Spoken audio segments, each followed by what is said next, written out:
올해 트럼프 대통령은 무너질까요? 사실 얼마 전까지만 해도 이제 이 정권은 끝나간다고 보는 사람들이 적지 않았습니다. 1기, 2기 다 합쳐서 트럼프가 이렇게 인기가 바닥이었던 적은 처음이고요. 이 상태가 해소될 것 같지도 않다. 취임하자마자 시작한 관세 전쟁으로 미국인들의 살림살이가 매일매일 느낄 만큼 팍팍해졌다는 거죠. 도대체 지금 트럼프가 뭘 하면 미국인들 먹고 사는 문제도 눈에 띄게 나아지고 레임덕도 맞고, 그러면서도 지난해에 이어 무역전쟁, 미중 패권 다툼에서 승기를 다시 잡아올 수 있을까? 새해 받자마자 트럼프 대통령과 참모들이 내놓은 답은 베네수엘라입니다. 어쨌든 주권 국가인 베네수엘라를 기습적으로 공습해서 대통령을 체포하고 미국 법원의 심판을 받도록 압송한 이 충격적인 결정이 과연 올해 정말 트럼프와 참모들을 구할 수 있을까? 왜 베네수엘라 침공은 지금이었나? 지금 제일 궁금한 경제 이슈를 똑소리 나게 짚어드리는 똑소리 권혜리 기자입니다. Next 2 weeks, what do you need from Delcy Rodriguez? We need total access. We need access to the oil and to other things in their country that allow us to rebuild their country. 트럼프 대통령은 플로리다의 자기 집에서 베네수엘라 공습을 생중계로 지켜봤습니다. 그리고 다음날 전용기를 타고 백악관으로 돌아옵니다. 이때 같이 탄 기자들이 앞으로 2주 동안 지금 남아있는 베네수엘라 정부에 뭘 원하느냐라고 물었을 때 트럼프 대통령이 내놓은 대답입니다. 마두로가 빠진 베네수엘라는 미국의 전면적인 접근, 사실상 전권을 달라, 그리고 바로 이어지는 단어가 기름, 오일이었습니다. 미국이 지금 마두로 정권을 뒤집은 건 바로 지금이 전 세계 원유 시장의 구조를 미국에게 유리하고 적에게는 불리하게 바꿔놓는 게 트럼프 정부에게도 가장 유리한 시기일 수 있다는 판단에서라는 겁니다.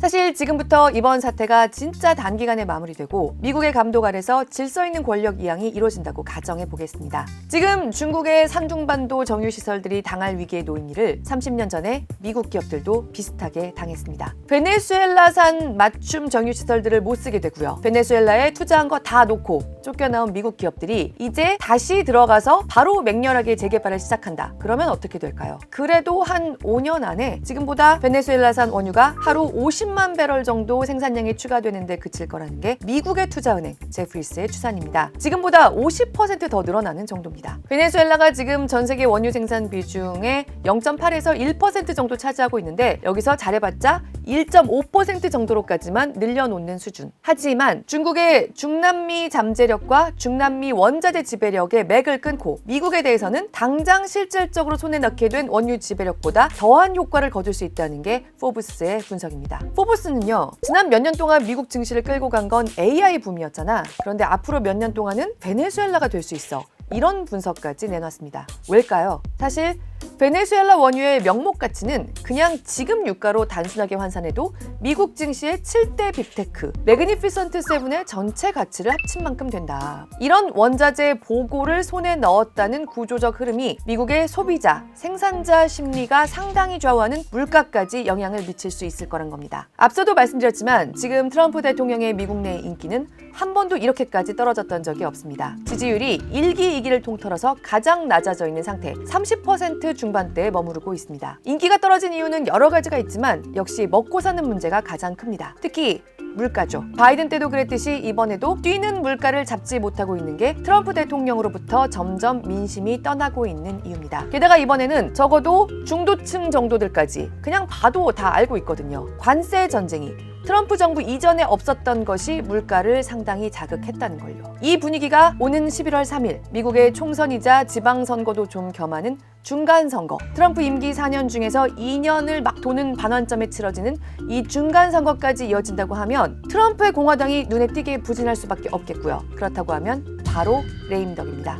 지난해부터 트럼프 정부가 펼쳐놓은 일들은 진짜로 수습이 안 될 겁니다. 그런데 지금 트럼프가 할 수 있는 일이 뭐가 있을까?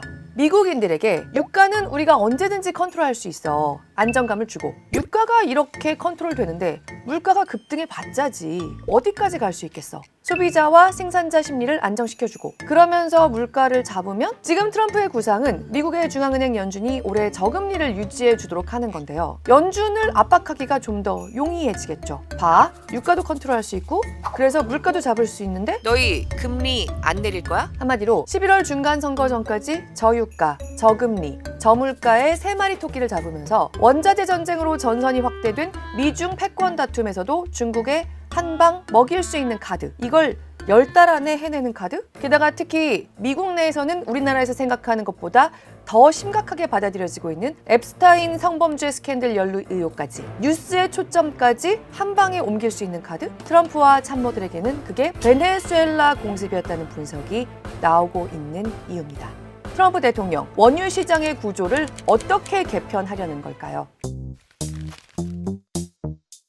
베네수엘라의 기름 매장량이 세계 최대란 사실은 최근 며칠 동안 집중적으로 들으셨을 겁니다. 사우디아라비아보다도 훨씬 많습니다. 한때 미국 원유 수입량의 3분의 1이 베네수엘라에서 왔고요. 90년대 말까지만 해도 미국 뒷마당의 기름 창고 역할을 했습니다. 그런데 정작 미국이 대대적인 무력 공습을 감행해서 대통령을 빼왔는데도 지금 원유 시장이 크게 동요를 하지 않죠. 오히려 공습 이후에 가격이 떨어지는 것 같다가 지난 연말 가격대 정도로 다시 올라섰는데요. 가격이, 유가가 출렁인 그 폭이 그냥 2, 3달러 사이입니다. 국제유가에서 크게 부담이 되지 않는 가격대로 보는 60달러 선 근처에서 2, 3달러 안팎. 만약에 이 사태가 너무 장기화되지만 않는다고 하면 베네수엘라 때문에 국제유가가 영향을 받는 정도는 앞으로도 이 정도 선을 넘지 않을 것 같다는 게 대체적인 기관들의 시각입니다. 일단 안 그래도 지금 시장에서 원유가 남아돕니다. 전 세계적으로 경기가 별로 좋지 않은 데다가 대체 에너지가 점점 더 많이 쓰이고 있기 때문에 원유를 더 갖다 쓰겠다고 손드는 곳들이 많지 않습니다. 수요가 적습니다. 그런데다가 산유국들끼리 그러면 생산을 좀 줄여서 가격을 높여볼까? 이런 논의를 종종 하기는 하는데요. 합의가 결국 안 됩니다. 기름이 싸도요. 기름으로 먹고 사는 작은 나라들은 어쨌든 팔아야 돈이 나오니까요. 형님 산유국들이 감산, 생산을 줄이자고 해도 이탈자가 자꾸만 나옵니다. 결국 공급 과잉, 원유가 남아도는 상태가 올해도 쭉 이어질 거라는 전망이 지배적인 상태였고요. 이번 사태로 당장 베네수엘라산 원유가 하루에 20만, 30만 배럴 정도씩 생산 차질을 빚고 있기는 합니다. 근데 이게 어느 정도의 양이냐? 전 세계의 하루 원유 생산량에서 차질이 빚어지고 있는 비중이 0.2% 안팎 정도밖에 안 된다는 겁니다. 미미합니다. 하지만 만약에 이대로 미국이 주도하는 마두로 정권의 이양이 진행된다고 하면 베네수엘라는 전 세계 원유 시장에서 완전히 게임 체인저로 떠오르게 될 수 있습니다. 그렇게 원유 매장량이 많은데 베네수엘라의 시장 비중은 왜 이렇게 미미한가? 많이 아시는 것처럼 99년도에 베네수엘라 대통령 우고 차베스가 반미 전선의 아이콘으로 자리매김을 하면서 미국 대기업들이 개발하고 있던 베네수엘라의 유전지대 오리노코 벨트를 일방적으로 나라 소유로 귀속시켰고요. 미국 기업들은 그때까지 베네수엘라에 천문학적인 규모로 투자를 하다가 빈손으로 쫓겨나왔죠. 이렇게 해서 베네수엘라에 생긴 돈으로 무상 의료, 무상 교육, 선심성 정책을 대대적으로 펼쳤지만요. 나라가 갖게 된 석유 산업 관리를 나라가 제대로 못했고 또 미국과 긴장 관계가 점점 더 고조되면서 원유 생산량은 계속해서 쪼그라들어 왔습니다. 그런데 최근 10여 년 사이에 그런 베네수엘라를 근근히 먹여 살려준 나라가 있습니다. 바로 중국입니다. 중국은 미국 뒷마당 중남미, 그 중에서도 베네수엘라에 공을 들이면서 일종의 중국 경제 벨트를 미국 옆에 구성하려고 공을 많이 들여왔습니다. 중국이 2005년 이후로 중남미에 빌려준 돈이 지금 환율로 무려 우리 돈 200조 원 가까이 되거든요. 그런데 그중에 절반 가까운 620억 달러가 베네수엘라로 갔다는 집계도 있습니다. 이렇게 큰 돈을 빌려주는 대신 원유를 가져갈 수 있는 우선권을 중국에게 달라. 그리고 빚진 돈에서 일정 이상 너희가 원유 보내주는 걸로 가름해줄게. 그걸로 갚은 걸로 해줄게. 이렇게 해서 중국과 베네수엘라의 원유 고리를 만들고요. 베네수엘라를 중국에 의존하게 했습니다. 반대로 중국의 정유 산업도 베네수엘라 의존도가 높아져 왔죠. 베네수엘라 원유는 초중질유라고 부릅니다. 한마디로 아주 무거운 기름이란 뜻입니다. 꾸덕꾸덕한 타르 같은 재질을 생각하시면 됩니다. 여기에 맞춘 정유 시설이 필요합니다. 베네수엘라 원유가 중국으로 안정적으로 넘어오게 만든 다음에 베네수엘라 맞춤형 정유시설을 특히 산둥반도에 많이 만들어뒀습니다. 지금 다른 성질의 기름을 가지고 가도 이 시설들은 못 돌립니다. 이렇게 해서 체포되기 전까지 마두로 정부가 거두어들인 세수의 95%, 사실상 거의 전부가 중국이 주는 원유 수출 대금으로 채워지게 됐고요. 베네수엘라 수출 원유의 80%는 중국으로, 이런 공생관계가 형성되어 온 겁니다. 그런데 당장 지금 어떤 일이 벌어지고 있느냐? 공습전으로 베네수엘라 원유 수출길이 끊겨서 생산 차질이 빚어지고 있다고 앞서 말씀드렸는데요. 자세히 들여다봤더니 중국으로 가야 할 원유 유정부터 뚜껑을 닫고 있습니다. 그동안 미국의 특별 허가 속에서 어떻게든 베네수엘라 유전을 개발하면서 버틴 미국 기업 쉐브론의 생산은 아직은 그래도 버티고 있는데 중국의 국영 석유 회사 CNPC와의 합작사가 챙겨야 할 물량부터 차질을 빚기 시작한 겁니다. 이대로 만약에 베네수엘라 정부가